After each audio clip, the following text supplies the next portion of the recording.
Από τον Φεβρουάριο του 2014 και παρουσιάστηκε το αμερικάνικο Nokia Lumia Icon, το οποίο έφτασε στην Ευρώπη περίπου 3 μήνες μετά ως Nokia Lumia 930. Είχαμε να δούμε μια πραγματική ναυαρχίδα από τη Microsoft, η οποία, όπως είναι γνωστό, έχει εδώ και καιρό εξαγοράσει το τμήμα κινητής της Nokia. Τον περασμένο Οκτώβριο η Microsoft ανακοίνωσε επιτέλους όχι μία, αλλά δύο high-end συσκευές, οι οποίες κυκλοφόρησαν τον περασμένο Νοέμβριο, τα Lumia 950 και Lumia 950 XL. Με πολλά κοινά στοιχεία αλλά και ορισμένες ενδιαφέρουσες διαφορές, οι δύο συσκευές, χωρίς να κάνουν καλή πρώτη εντύπωση, αποτελούν την αιχμή του δώρατος της εταιρείας στη συγκεκριμένη κατηγορία και έχουν αναλάβει τον δύσκολο ρόλο των πλέον προηγμένων πρεσβευτών του νέου της λειτουργικού συστήματος Windows 10 Mobile. Γιατί δεν έκαναν και πολύ καλή εντύπωση? Γιατί από άποψη design μοιάζουν δύο συσκευές χωρίς κάτι το ξεχωριστό να πούνε εξωτερικά, χωρίς ταυτότητα. Και ας μας άρεσε περισσότερο το 950 XL επειδή σέρνει με τη βία στο 2016 τη χαρακτηριστική σχεδίαση του Lumia 830 που παρουσιάστηκε το Σεπτέμβριο του 2014 και που έχει τις ρίζες της στο ακόμα παλαιότερο Lumia 1020. Ο σχεδιασμός ωστόσο του 950 μοιάζει του σωρού, από το καλάθι που λέμε, και τον έχουμε ξαναδεί και ξαναδεί, και όλα αυτά χωρίς την παραμικρή ενοχή, παρά το βάρος του λογότυπου μίας από τις μεγαλύτερες και δημοφιλέστερες εταιρείες στον τεχνολογικό κλάδο. Οπότε το design είναι, ναι, πολύ κάτω των προσδοκιών. Όπως και η ποιότητα κατασκευής, με τα πλαστικά να έχουν ωραία αίσθηση, αλλά να μην έχουν και καμία δουλειά σε μια ναυαρχίδα στις μέρες μας με τέτοιο υψηλό κόστος. Αφήστε που μερικές φορές τρίζουν. Αλλά, και ευτυχώς, η Microsoft έκανε όλα τα υπόλοιπα σχεδόν σωστά. Σχεδόν, διότι δεν υπάρχουν δύο ηχεία στην πρόσωψη και γιατί το μοναδικό ηχείο στο πίσω μέρος και των δύο συσκευών στέλνει τον ήχο απέναντι, μακριά από τα αυτιά του χρήστη, αλλά και επειδή ενώ έχει καλή σχετικά απόδοση και ένταση, δεν ικανοποιεί.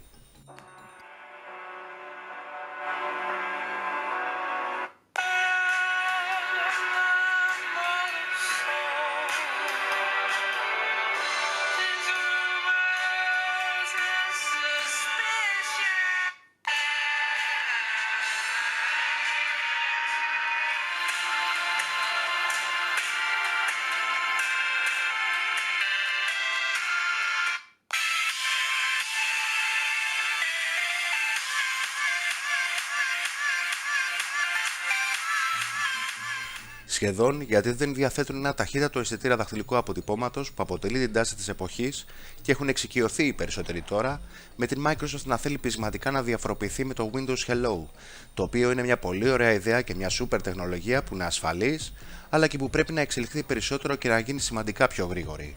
Και στο κάτω-κάτω της γραφής, γιατί να μην διαθέτουν και τα δύο, και αισθητήρα δηλαδή ανάγνωση δαχτυλικών αποτυπωμάτων και Windows Hello. Πόσο παραπάνω θα κόστησαν αυτά τα κινητά των 600 και 700 ευρώ? 5, 10, 20 ευρώ παραπάνω? Όπως και να έχει, αυτά είναι και τα βασικά παράπονά μας, με κυριότερα τη σχεδόν εξ ολοκλήρου πλαστική επίπεδου mid-range ποιότητα κατασκευής και το μάλλον αδιάφορο design που το έχουμε ξαναδεί σε πολλές συσκευές στο παρελθόν. Τουλάχιστον τα Lumia 930 και 830 είχαν μεταλλικό πλαίσιο και το δικό του στυλ.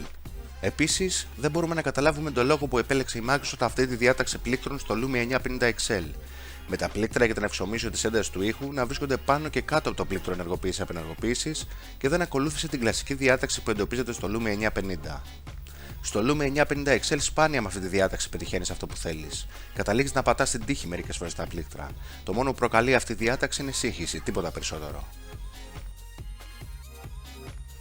Και τώρα που στάξαμε όση σχολή είχαμε, νομίζουμε δικαιολογημένα, πάμε στα καλά των δύο ναυαρχίδων της Microsoft που είναι αρκετά περισσότερα. Όπως τις δύο εξαιρετικής απόδοσης οθόνες WQHD τύπου AMOLED που φοράνε στις 5,2 inches και στις 5,7 inches. Ποια μας άρεσε περισσότερο? Μάλλον η οθόνη 5,2 inch του 950, επειδή η πυκνότητα με τα 564 ppi έστω και ψυχολογικά τραβούσε τη ματιά μας σαν μαγνήτης. Και αισθανθήκαμε ρηγμένοι επειδή διαθέτει προστασία Gorilla Glass 3 και όχι 4 όπως συμβαίνει με το 950 XL. Το screen to body ratio και στις δύο περιπτώσεις ξεπερνάει το 70%, κάτι που είναι εξαιρετικό. Και οι δύο οθόνες διαθέτουν το φίλτρο Clear Black, κάτι που σημαίνει ότι η απόδοσή τους κάτω από το φως του ήλιου είναι πολύ καλή και συνολικά προσφέρουν εξαιρετική χρωματική απόδοση, πολύ καλή φωτεινότητα και εξωπραγματική αντίθεση. Αν και η οθόνη του 950 ήταν λίγο περισσότερο θερμή από όσο θα θέλαμε, αν και μπορείτε να τη διορθώσετε χρησιμοποιώντας το λογισμικό. Οι κάμερες επίσης, που είναι πανομοιότυπες και βασίζονται σε αισθητήρα 20 MP και διαθέτουν σύστημα Facon Zeiss με διάφραγμα f1.9 και οπτικό σταθεροποιητή εικόνας, είναι από τις καλύτερες που έχουν στριμωχτεί σε σασί κινητού. Με PureView τεχνολογία, με RGB Triple LED Flash, με ελάχιστο θόρυβο και μπόλικη λεπτομέρεια, με HDR και με δυνατότητα λήψης βίντεο ανάλυσης 2.160p στα 30 καρέ το δευτερόλεπτο θα ικανοποιήσουν τον απαιτητικό χρήστη. Η εμπρόστια επίσης, αν και θα μπορούσε να διαθέτει καλύτερο σύστημα φακών, ικανοποιεί με την απόδοση και τα 5 MP της.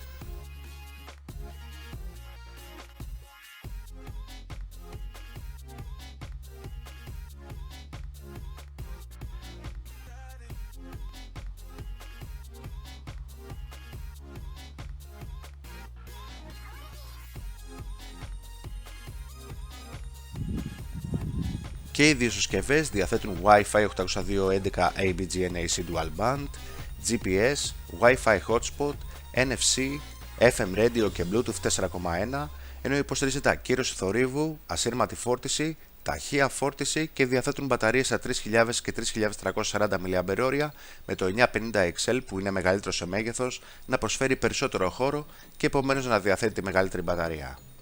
Στα θετικά, ότι οι μπαταρίες μπορούν να αφαιρεθούν. Η αυτονομία, χάρη και σε ορισμένες βελτιώσεις που φέρνουν στην τελευταία έκδοσή του στα Windows 10 Mobile, αγγίζει περίπου τις δύο μέρες και τις δύο περιπτώσεις. Κάτι πολύ σημαντικό για συσκευές αυτού του επίπεδου hardware. Ένα σημαντικό στοιχείο διαφοροποίησης εντοπίζεται στο System on Chip, με το Lumia 950XL να διαθέτει το Qualcomm Snapdragon 810 που ενσωματώνει ισχυρότερο οκταπύρινο επεξεργαστή και την GPU με την ονομασία Adreno 430 και το Lumia 950 να διαθέτει το λιγότερο ισχυρό σύστημα on chip Qualcomm Snapdragon 808 που ενσωματώνει γραφικά Adreno 418 και εξαπύρινο επεξεργαστή. Και στις δύο περιπτώσεις η RAM έχει μέγεθος 3 GB και ο αποθηκευτικός χώρος που είναι επεκτάσιμος προσφέρει χωρητικότητα 32 GB. Για τη σύνδεση επίσης με τον υπολογιστή, την φόρτιση αλλά και τη λειτουργία Continuum και οι δύο συσκευές εξοπλίζονται με θύρα USB Type-C. Συσκευασία θα βρείτε ένα καλώδιο USB 3 και ένα φορτιστή επίσης Type-C πέρα από τον γρήγορο οδηγό εκκίνησης και τα καλή σχετικά ποιότητας ακουστικά. Να σημειώσουμε σε αυτό το σημείο ότι κυκλοφορούν και εκδόσεις Dual SIM και για τις δύο συσκευές.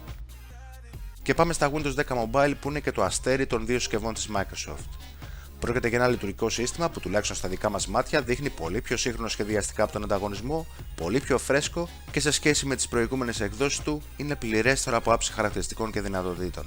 Όχι επειδή μπορείτε να κάνετε σχεδόν ό,τι θέλετε πια με τη Start Screen, αλλά και επειδή προσφέρει πολλές περισσότερες δυνατότητες παραμετροποίησης σε σχέση με το παρελθόν, μεγαλύτερη ασφάλεια και περισσότερο έλεγχο στα προσωπικά δεδομένα, αλλά και επειδή συνεχίζει στο ίδιο μοτίβο με την desktop έκδοση του Windows 10, με παρόμοια εικονίδια και στυλ, και έτσι ακόμα και στην πρώτη επαφή νιώθεις ότι το ξέρεις, ότι είναι ένα οικείο λειτουργικό σύστημα.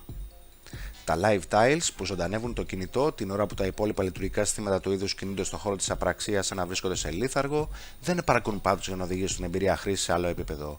Αφού όσο ωραίο και να είναι ένα λειτουργικό σύστημα, όσο σύγχρονο και να δείχνει, αν δεν υπάρχουν καλές και πολλές εφαρμογές, δεν υπάρχουν πολλές ελπίδες για επιτυχία. Ακόμα και διαβάζουμε ότι γίνονται μεγάλες προσπάθειες από τη Microsoft στο συγκεκριμένο τομέα. Και από ό,τι φαίνεται, οι universal εφαρμογές θα βοηθήσουν σημαντικά. Ωστόσο, μάλλον η εταιρεία χρειάζεται να επενδύσει περισσότερα, να πιέσει ενδεχομένως περισσότερο για να γίνουν ορισμένα πράγματα γρήγορα και το κυριότερο με τον σωστό τρόπο. Χρειάζονται καλά apps για τις δημοφιλέστερες υπηρεσίες, όλα τα κοινωνικά δίκτυα, τις τράπεζες και βεβαίως πολλά και καλά παιχνίδια. Αυτές που υπάρχουν, όπως για παράδειγμα του Facebook, του Twitter, του Instagram ή του LinkedIn, πρέπει να καλετερέψουν αρκετά. Το Continuum διαφημίστηκε από τη Microsoft ως ένα χαρακτηριστικό που καθιστά τα νέα Lumia 950 και 950XL ξεχωριστά και πράγματι κάνει αυτό που υπόσχεται η εταιρεία. Δηλαδή μετατρέπει το κινητό σε ένα desktop σε εισαγωγικά υπολογιστή και να εργαστείτε αν υπάρχει ανάγκη όπου και αν βρίσκεστε. Απαιτείται πάντως μια μικρή συσκευή για να λειτουργήσει το Continuum. Αυτό εδώ το dock που παρέχει όλες τις κατάλληλες θύρες για τη σύνδεση της οθόνης και των διάφορων περιφερειακών όπως του mouse και του keyboard ή και ενός USB flash drive. Η εμπειρία είναι πράγματι θαυμάσια, παρόλο που για την ώρα υπάρχουν σημαντικοί περιορισμοί επειδή λειτουργούν μόνο τα Universal Apps ή και επειδή απαιτείται συνδρομή Office 365 για να επεξεργαστείτε έγγραφα στο Word ή φύλλα Excel με το Continuum. Αν και βεβαίως κανείς δεν σας περιορίζει από το να χρησιμοποιήσετε το δικό σας ενσύρματο ή ασύρματο πληκτρολόγιο και ποντίκι, σε περίπτωση ανάγκης μπορείτε να χρησιμοποιήσετε την οθόνη του κινητού ως επιφάνεια αφής, καθώς και το πληκτρολόγιο του Windows 10 Mobile για να κάνετε τη δουλειά σας. Επίσης, μπορείτε να χρησιμοποιείτε ανεξάρτητα το κινητό, όπως να απαντάτε σε κλήσεις και μηνύματα, ενώ ταυτόχρονα παρακολουθείτε ταινίες ή σερφάρετε στο ίντερνετ στη μεγάλη οθόνη, όπως θα κάνετε και στον υπολογιστή σας, χρησιμοποιώντας τις μοντέρνες εφαρμογές Windows. Το Continuum είναι σίγουρα ένα ξεχωριστό χαρακτηριστικό και πιστεύουμε πως δεν θα αργήσουν η Google και Apple να παρουσιάσουν κάτι αντίστοιχο, επειδή πέρα από εντυπωσιακό είναι και ένα χρήσιμο χαρακτηριστικό. Αυτά λοιπόν για τις δύο ναυαρχίδες της Microsoft, οι οποίες από άποψη απόδοσης και χαρακτηριστικών μπορεί να ενθουσιάζουν, αλλά από άποψη εμφάνισης, ποιότητας κατασκευής και τιμής απογοητεύουν. Πότε είπαμε ότι κυκλοφορεί αυτό το Surface Phone?